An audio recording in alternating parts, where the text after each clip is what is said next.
پاکستانی سیاست میں سردار عطا اللہ خان مینگل کا شمار ان بلوچ سرداروں میں ہوتا ہے جنہوں نے خود ایک بڑے قبیلے کا سردار ہونے کے باوجود اقتدار میں آنے سے پہلے اور بعد میں بھی نیم قبائلی سرداری نظام کے خاتمے کے لیے جدوجہد کی۔ یہی وجہ ہے کہ جب وہ بلوچستان کے پہلے منتخب وزیر اعلیٰ بنے تو بلوچ عوام میں یہ احساس پیدا ہوا کہ یہ ہماری اپنی حکومت ہے۔ سردار عطا اللہ بلوچستان کے پہلے منتخب وزیر اعلیٰ اور بلوچستان کی قوم پرست سیاست کے چوتھے ستون تھے، جو اپنی تلخ اور اصول پرست سیاست کی وجہ سے ذاتی المیوں اور صدموں سے بھی گزرے۔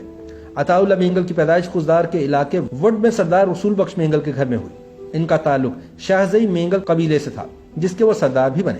ان کے والد کا سیاست سے کوئی تعلق نہیں تھا، تاہم ان کا جھکاؤ قلات ریاست کی بجائے جام آف لسبیلا کی طرف تھا۔ چیف آف جھلاوان اور قلات ریاست سے اختلاف کی وجہ سے انہیں خوزدار سے بے دخل کیا گیا، جس کے بعد انہوں نے بیلا میں رہائش اختیار کی۔ سردار عطا اللہ مینگل نے ابتدائی تعلیم مقامی طور پر جبکہ مزید تعلیم اسلامیہ کالج کراچی سے حاصل کی اور چھوٹی عمر میں اپنے شاہزئی مینگل قبیلے کے سردار بن گئے۔ سردار عطا اللہ مینگل سن 1956 میں مغربی پاکستان کی اسمبلی کے الیکشن میں کامیاب ہوئے۔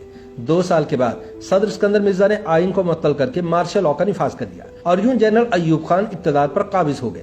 سردار عطا اللہ مینگل نے اس مارشل لاء کی مخالفت کی اور انہیں جیل جانا پڑا۔ غوث بخش بزنجو اور نواب خیر بخش مری کے ساتھ انہوں نے بلوچستان میں نیشنل عوامی پارٹی کو سرگرم کیا۔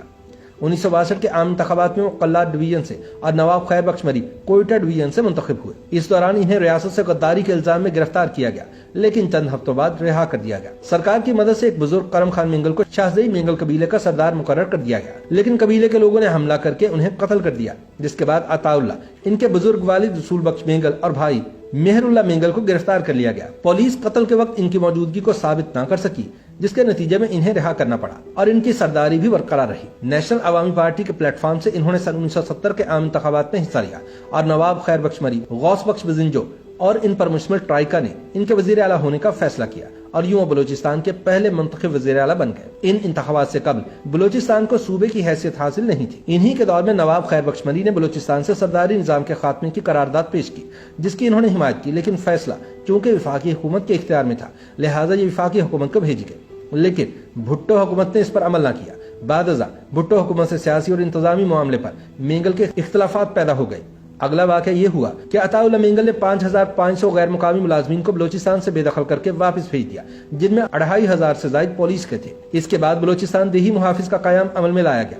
مینگل نے کوسٹ گارڈ کو مکران کے ساحل پر گشت کرنے کی اجازت دینے سے انکار کر دیا۔ پھر مری اور مینگل قبائل نے پٹ فیڈر ایریا میں پنجابی آبادکاروں پر حملے کیے۔ اسی دوران سیکیورٹی فورسز نے اسلام آباد میں عراقی سفارت خانے سے اسلحہ برآمد کیا، جو کہ بلوچ مزاحمت کاروں کے لیے بھیجا گیا تھا۔ چنانچہ اس واقعے کی بنیاد پر بلوچستان میں 30 دن کے لیے صدارتی نظام نافذ کر دیا گیا اور نواب اکبر بگٹی کو گورنر لگایا گیا، لیکن وہ بھی زیادہ عرصہ نہیں چلے اور مستعفی ہو گئے۔ اس کے بعد احمد یار خان کو گورنر لگا دیا گیا۔ بلوچستان کی پہلی اسمبلی اور حکومت کو اس کے قیام کے 10 ماہ میں برطرف کر دیا گیا اور غوث بخش بزنجو، عطا اللہ مینگل اور نواب خیر بخش مری سمیت نیب کے کئی سرکردہ رہنماؤں کو گرفتار کر کے ان پر حکومت کے خلاف سازش کا مقدمہ چلایا گیا۔ اس کو حیدرآباد سازش کیس کے نام سے یاد کیا جاتا ہے۔ بلوچستان حکومت کی برطرفی کے 6 ہفتے بعد حکومتی فورسز اور قافلوں پر حملے شروع ہو گئے۔ جولائی سن 1974 تک عسکریت پسند کئی سڑکوں کا کنٹرول حاصل کر چکے تھے اور ملک کے دوسرے علاقوں سے رابطہ منقطع کر دیا تھا۔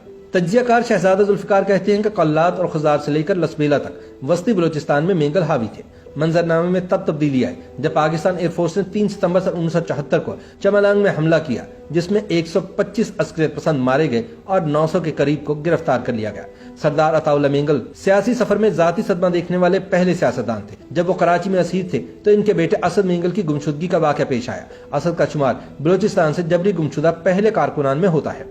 سن 1977 میں جنرل ضیاء الحق نے ذوالفقار علی بھٹو کی حکومت کا تختہ الٹ کر ملک میں مارشل لاء نافذ کر دیا۔ انہوں نے بلوچ رہنماؤں کی طرف نرم رویہ رکھا۔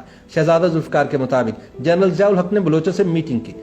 ضیاء الحق نے کہا کہ ان سے ظلم و زیادتی ہوئی ہے، جس کے بعد گرفتار لوگ رہا ہوئے اور سیاسی درجہ حرارت معمول پر آ گیا۔